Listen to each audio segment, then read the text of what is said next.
성령 강림 후 둘째 주일, 우리 공동체에게 허락하신 하나님의 말씀을 함께 봉독하겠습니다. 마태복음 9장 9절부터 13절까지의 말씀인데요. 저와 여러분들이 한 절씩 교독하고 13절 말씀은 함께 합독하시겠습니다. 예수께서 그곳을 떠나 지나가시다가 마테라 하는 사람이 세관에 앉아 있는 것을 보시고 이르시되 나를 따르라 하시니 일어나 따르니라.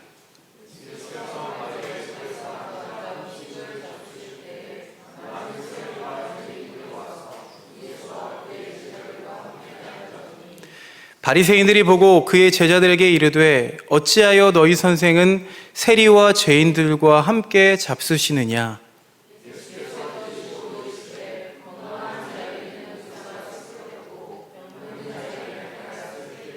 13절 함께 읽겠습니다. 너희는 가서 내가 긍휼을 원하고 제사를 원하지 아니하노라 하신 뜻이 무엇인지 배우라. 나는 의인을 부르러 온 것이 아니요 죄인을 부르러 왔노라 하시니라. 아멘. 하늘에서 주시는 그 평화가 저와 여러분들 가운데 함께 하시기를 빕니다. 어린 시절에 엄지손가락을 내밀어서 술래잡기 할 사람 여기 붙어라 하신 기억이 있으시지요? 동무들을 불러 모으는 방법 중에 하나였습니다. 어린 시절 놀이의 대부분은 편을 지어서 놀던 일들이 참 많이 있었죠. 사전적으로 편이라는 거는 나아가는 방향, 또 서로 다른 입장 혹은 어떤 부류를 말할 때 이 편이라는 단어를 사용합니다. 어린 시절 놀이에서처럼 보통 편을 짓는 건 싸우기 위해서입니다. 편을 지어서 싸운다고 하면은 이 평화라는 단어랑은 거리가 멀게 느껴지죠. 그리스도인들은 이 평화라고 하면 여러분 어떤 상태를 떠올리세요? 싸움이 없는 상태, 갈등이 없는 상태를 떠올리죠. 매사에 초연한 게 평화라고 생각합니다. 우리가 함께 불렀던 찬송가, 내 영혼의 그 깊은 데서 맑은 가락이 울려나네. 하늘곡조가 언제나 흘러나와 내 영혼의 고이산에 평화로다.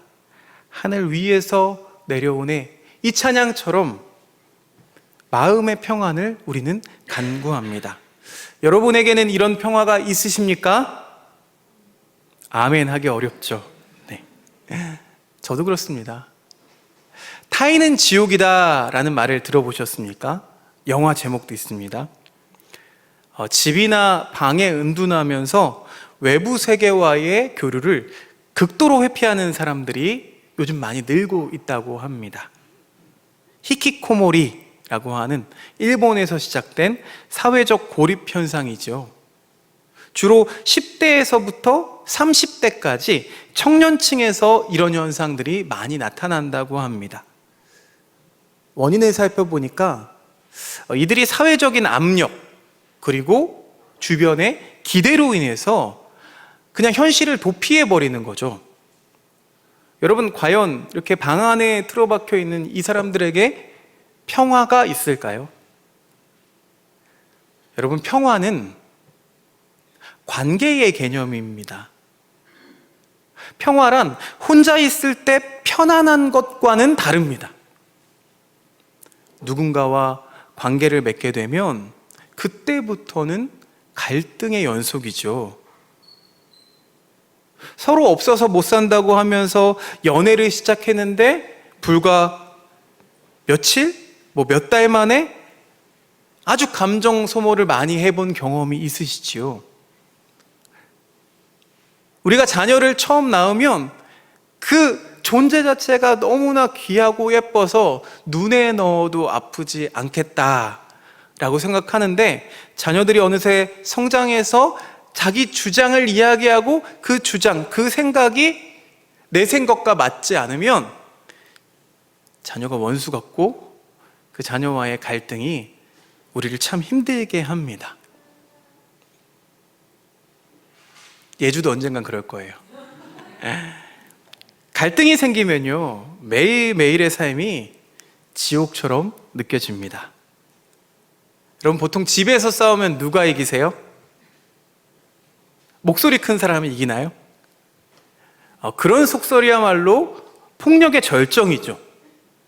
목소리가 크던 작던 간에 모두가 존중받을 때에 비로소 평화를 말할 수 있습니다. 건강한 사회에는 다양한 소리가 존재하기 마련입니다. 사람이 모이면, 또 관계가 일어나면 다양한 소리가 나오고 또 갈등은 자연스럽게 따라오게 되죠. 그러니 평화로운 사회일수록 시끄러운 법입니다. 부산 감천문화마을이라는 곳에 가시면 평화의 집이 있습니다. 그런데 한쪽 벽면에 그림을 띄워주시면 이런 글이 있습니다. 평화란 다른 생각을 존중해 주는 것이다. 그리고 그 글 오른쪽에 이렇게 빈 밥그릇 그림이 있습니다. 이 평화의 방에 들어가면 다른 건 아무것도 없고요, 이 글과 그림 하나 달랑 있습니다. 여기에 대해서 가타부타 설명도 없습니다. 자, 여러분, 이 밥그릇을 가지고 무엇을 하는 게 좋을까요? 어떤 분들은 밥그릇이니까 밥을 담아서 먹어야죠. 어떤 분은 저는 밥을 별로 안 좋아하고 국수를 담아서 먹겠습니다. 목이 마른 사람들은 물을 담아서 먹겠습니다 하겠죠. 또 돈이 당장 필요한 사람은 이 그릇을 내다 팔 수도 있겠고, 또 조금 생각의 사고를 전환해 보면 이걸 가지고 꽃꽂이를 할 수도 있겠습니다. 여러분, 그렇다면 이 그릇을 가지고 무엇을 하는 게 맞을까요? 답이 없습니다. 그 사람의 필요에 따라서 하고 싶은 것을 하면 되는 거죠. 그러니까 왜 이걸 하느냐고 나무랄 필요가 없습니다. 그 사람이 하고 있는 것이 그 사람에게 당장 필요한 것이기 때문이에요. 나에게는 이것이 필요하듯 저 사람에게는 저것이 필요합니다. 모두 다 달라요. 그것을 존중할 줄 아는 게 평화라고 하는 말입니다. 그런데 말입니다, 복음서 말씀을 보면 우리에게 서로 사랑하라 라고 하신 주님 자신, 그 주님 자신도 주변 사람들과 관계가 좋지 않으셨던 것을 우리가 말씀으로 확인할 수가 있습니다.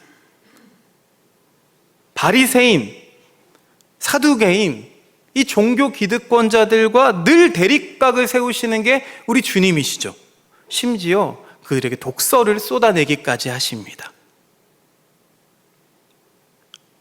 좋은 게 좋은 것이라고 여기는 오늘날 교회의 이런 예수님의 캐릭터는 분란과 소란을 일으키는 문제적인 행동이죠. 왜 주님은 서로 사랑하라 말씀하셨으면서 이런 갈등 관계를 해결하지 않으실까요? 주님의 갈등을 잘 지켜보면 주님께서는 어느 한편을 향해서 계속 저항하고 계신 것을 우리가 볼 수 있습니다. 그렇다면 주님은 어느 편이실까요?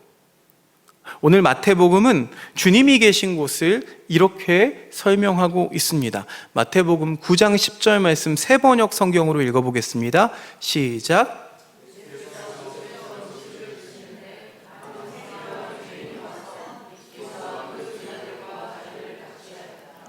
자, 주님이 계신 곳을 보니까요, 그곳은 지금 세리와 죄인들과 함께하는 식탁입니다.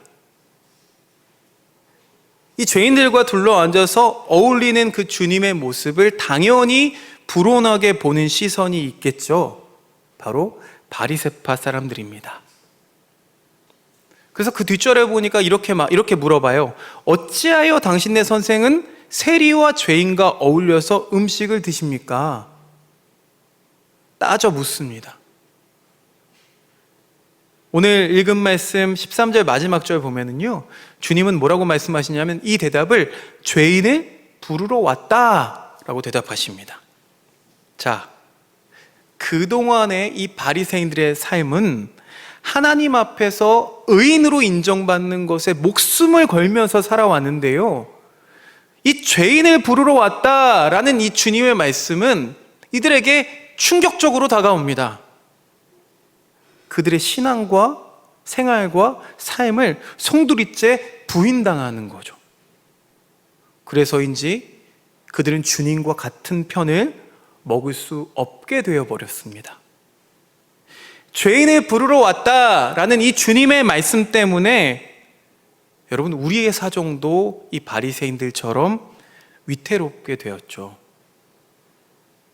예배의 자리에서나 나 같은 죄인을 떠올리는 우리의 모습, 드러낼 만큼 의인은 아니더라도 나는 법과 질서를 따르고 있고 양심에 따라서 살아가고 있으니까 죄인들과 같은 부류는 아니야 라고 얘기하는 그 순간, 우리는 죄인을 부르러 오신 주님과 아무런 관계없는 자가 되어버립니다. 이게 문제입니다. 그럼 예수님이 말하는 평화는 무엇인가요? 과연 세상이 주는 평화와 그게 무엇이 다를까요? 먼저 세상이 주는 평화를 살펴보니까 그 평화는 관계를 소거시킵니다. 타자에 대해서는 눈을 감게 하죠. 남이 아프든 말든 관심이 없습니다. 자기 뱃속만 편안하면 됩니다. 자기 곳간만 가득 채우면 되는 거죠. 문 앞에 나사로가 죽어가고 있어도 굶어 죽든 말든 상관하지 않습니다. 이렇게 세상 평화는 강자 중심입니다. 우리는 이 힘센 사람들의 말에 순응하며 조용히 살아가는 것을 평화로 착각하며 살아갑니다. 예수님은 그런 가짜 평화에 균열을 내고 계시는 거예요. 성전 중심으로 잘 돌아가고 있던 그 유대교의 아킬레스건을 지금 건드리고 계신 겁니다. 아킬레스건을 맞아서일까요? 뼈를 맞아서일까요? 일상의 종교경찰 노릇을 자행하고 있었던, 스스로 의인이라고 자부했던, 스스로 거룩하다고 구별짓던 선민의식에 똘똘 뭉쳤던 이 바리새인들과 제사장 집단인 사두개인들, 평소에는 이 사람들은 잘 뭉치지도 않습니다. 서로 자기가 옳다고 얘기하거든요. 그런데 예수님을 죽이는 그 음모 앞에서는 이들이 한 편을 먹습니다. 대체 예수님의 어떤 부분이 이들의 심기를 어지럽혔던 걸까요? 다시 오늘 말씀을 한번 돌아가 볼까요? 자, 세리 마태의 집에서 벌어지는 잔치입니다. 여러분, 우리가 매일 접하는 식탁, 이 식탁은요, 의외로 많은 말을 합니다. 김호경 교수님의 책 예수의 식탁 이야기를 보니까요, 이런 내용이 나와요. 무엇을 먹느냐를 통해서 그의 삶의 질과 상태가 드러난다고 해요. 또 누구와 먹느냐를 통해서 그의 관계와 성격도 가늠해 볼 수 있다고 합니다. 또 어떻게 먹느냐를 통해서 그의 사고와 삶의 패턴을 추측해 볼 수 있다고 합니다. 제가 주중에는 교회에 혼자 있다 보니까 배달 음식도 많이 시켜 먹었었고, 간단한 음식, 패스트푸드죠, 그걸로 끼니를 때울 때가 많았습니다. 그러다 보니까 어느샌가 건강이 좋지 않고 배둘레 햄도 점점 늘어나서 요즘은 이 건강한 한 끼 식사를 하기 위해서 시간을 먼저 지키고 먼저 먹는 음식도 따로 정하고 식중에 영양제까지 챙겨 먹고 있습니다. 여러분, 정크푸드만 먹는 사람들의 건강이 어떨지는 우리가 충분히 짐작할 수 있겠죠. 또 누구와 어떤 사람들과 모여서 함께 먹느냐를 보고 그 사람의 어떤 사회적 지위를 예측해 볼 수도 있겠습니다. 또 먹는 속도, 태도 이런 걸 보고 그 사람이 어떻게 살아왔고 그 사람의 성격이 어떤지도 대략적으로 짐작이 가능합니다. 그러니 예수님의 식탁을 한번 보면 되겠죠. 근데 예수님은요, 이 식사 나누는 모습을 어떻게 표현하시냐면 자신이 누군가와 함께 밥을 먹는 이 행위를 의사가 병을 고치는 일에 비유하십니다. 9장 12절 말씀 함께 읽어볼까요? 시작.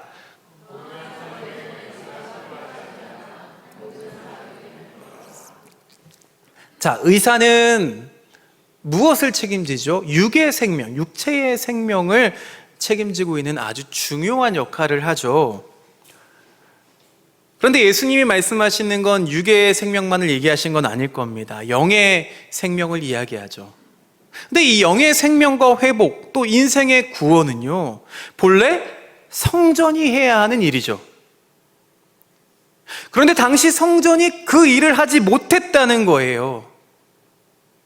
예수님이 세리 마태의 집 그 식탁에서 그 성전이 해야 하는 일을 해버리십니다. 예수님과 함께 밥을 먹으면서 죄인이라고 불렸던 사람들이 생명력을 얻고 다시 살아나죠. 여기서의 밥은 표적입니다. 예수님 자체가 생명의 떡이시잖아요.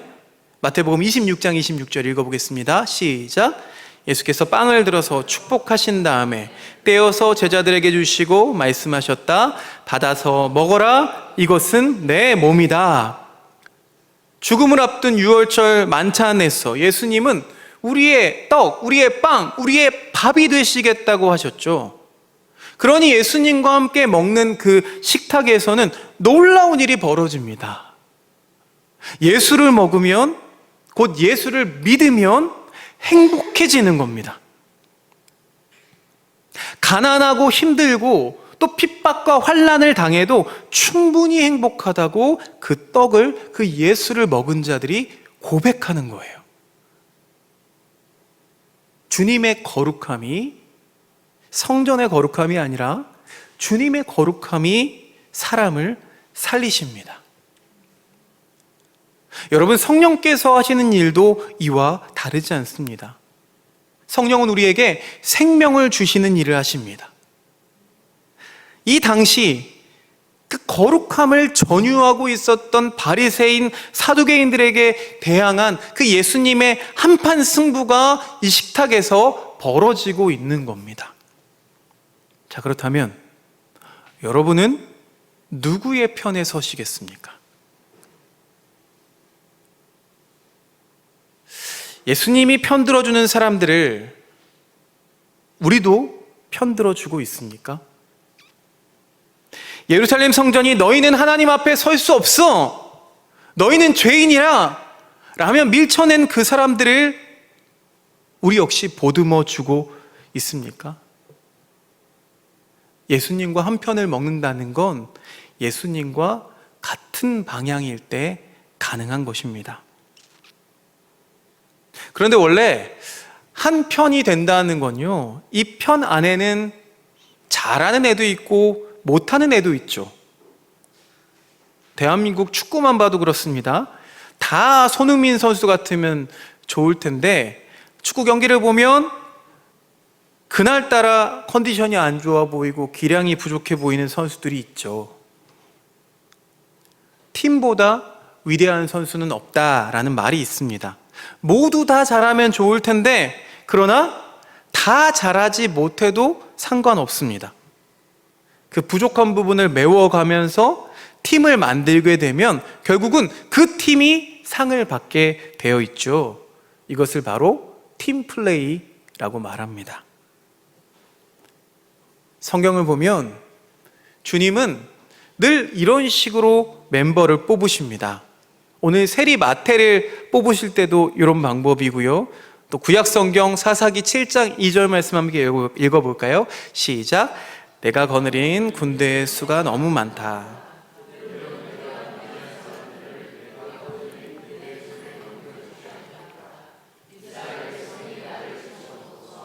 제가 힘이 세어서 이긴 줄 알고 스스로 자랑할까 염려된다. 아멘.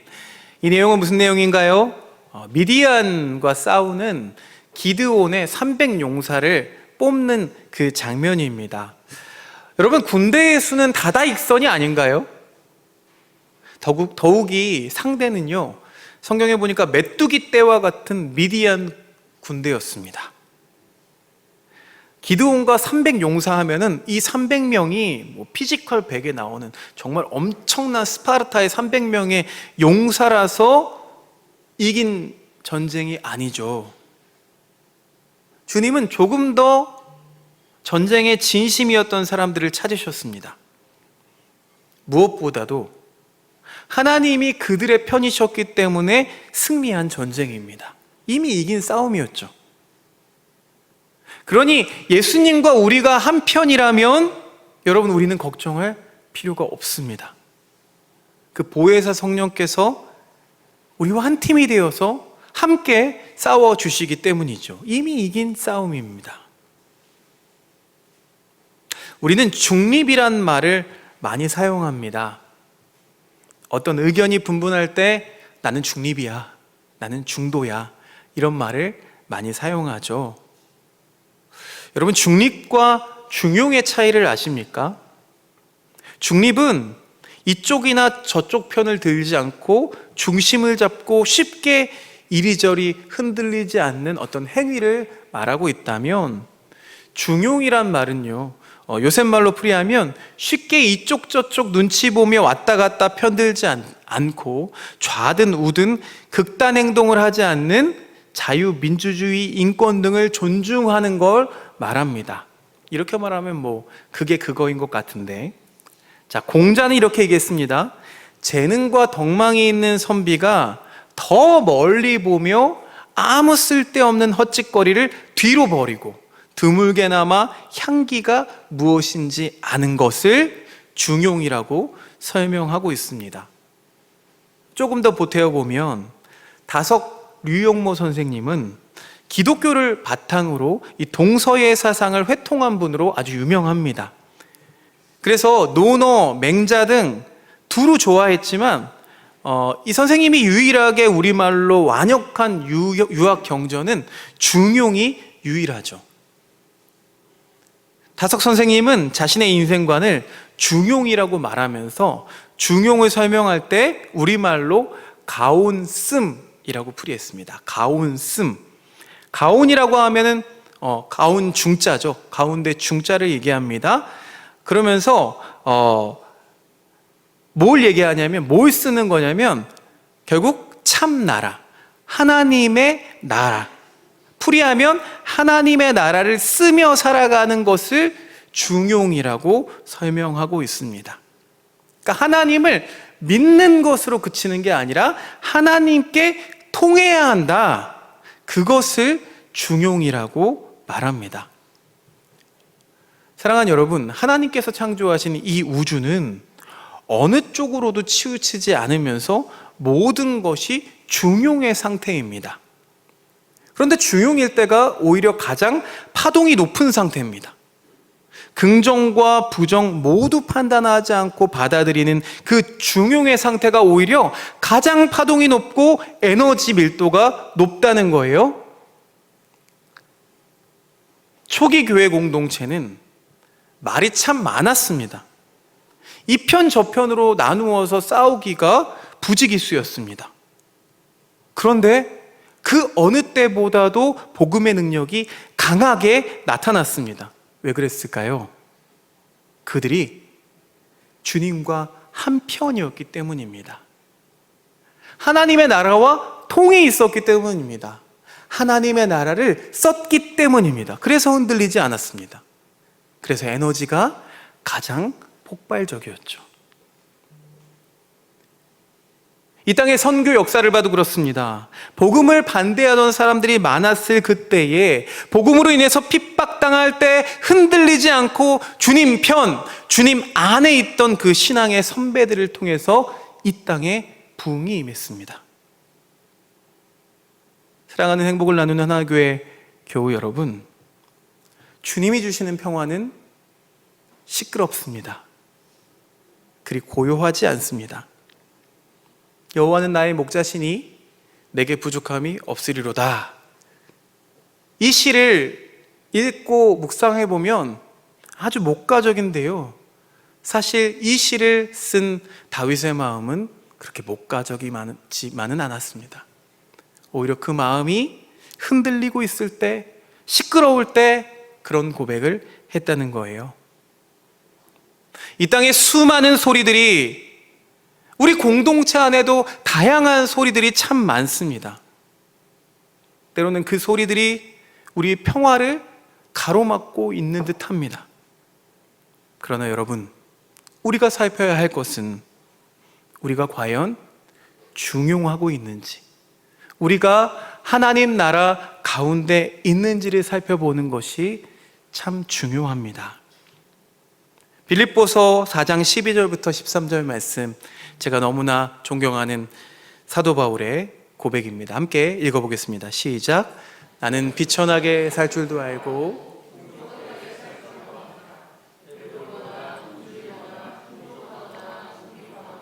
그 어떤 경우에도 적응할 수 있는 비결을 배웠습니다. 나에게 능력을 주시는 분 안에서 나는 모든 것을 할 수 있습니다. 아멘. 이 말씀을 보니까요, 이 사도 바울이라는 사람은 하나님 나라 가운데 있었던 주님 편이었던 사람이 확실합니다. 우리에게 능력 주시는 주님께서 오늘도 우리를 한편으로 부르십니다. 바라기는 주님의 편이 되어서 함께 주님의 식탁에 앉는 저와 여러분 되시기를 주님의 이름으로 축원드립니다. 하나님 감사합니다. 오늘도 주님 편에 서기 원하는 우리들이 주님께 예배 드립니다. 하나님, 주님께서 식탁을 펼치시고 함께 예수를 나누자, 먹자라고 하실 때에 그 초대에 응하는 우리들 될 수 있도록 인도하여 주시옵소서. 그러나 주님께서 주시는 평화는 우리의 생각처럼 고요하지 않습니다. 목가적이지 않습니다.